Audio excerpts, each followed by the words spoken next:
આ તરફ વડોદરામાં વરસાદના વિરામ બાદ પણ પાણી ઓસર્યું નથી। સયાજીગંજ પરશુરામ ભટ્ટા વિસ્તારમાં પાણી ભરાયેલા છે। સયાજીગંજ અને આસપાસના વિસ્તારોમાં પાણી ફરી વળ્યા હતા। પાણી ફરી વળતા લોકોની હાલત કફોડી બની।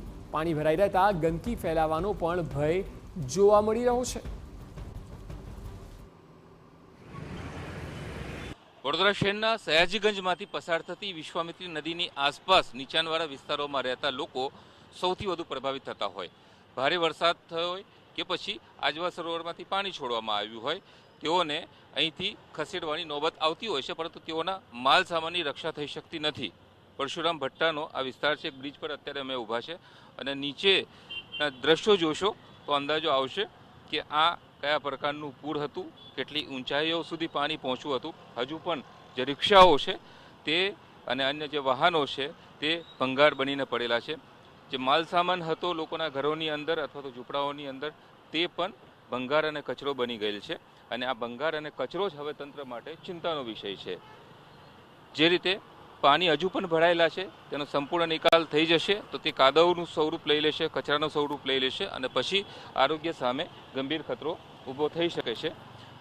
વડોદરા મ્યુનિસિપલ કોર્પોરેશનની બહાર જરૂરથી સુરત મ્યુનિસિપલ કોર્પોરેશન અને અમદાવાદ મ્યુનિસિપલ કોર્પોરેશનની ટીમો આવેલી છે, પરંતુ જે રીતે સમગ્ર શહેર પહેલાં પાણીમાં ગરકાવ થયું અને હવે ગંદકીથી ખત બદલવા લાગ્યું છે, તેને કારણે જરૂરથી એ ચિંતાનો વિષય ઊભો થયો છે કે આ ગંદકી ક્યાંક રોગચાળો ન નોતરે અને એટલે જ સફાઈ કામ શરૂ કરવામાં આવેલું છે। જોકે હજુ પણ રાજ્ય સરકારે અન્ય કોર્પોરેશનો અને સ્વૈચ્છિક સંગઠનોની મદદથી વધુ ઝડપી રીતે સફાઈ અભિયાન અને પુનર્વસનની કામગીરી શરૂ કરવાની જરૂર છે।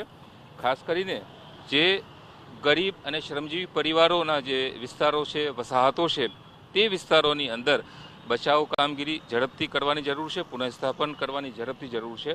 નહીં તો આ જે ગંદકીનું સામ્રાજ્ય છે તે રોગચાળો નોતરી શકે છે। જોકે આ માટે જરૂરી સૂચનાઓ ગઈકાલે મુખ્યમંત્રીએ અહીંના અધિકારીઓ અને ગાંધીનગરથી જે સિનિયર અધિકારીઓને મોકલવામાં આવ્યા છે તેઓની સાથે કરેલી બેઠક અને પૂરની પરિસ્થિતિ તથા અત્યારે કરવામાં આવી રહેલી કામગીરીની સમીક્ષા જરૂરથી કરી હતી, પણ તમામ કામગીરીની અંદર ઝડપ લાવવાની જરૂર છે।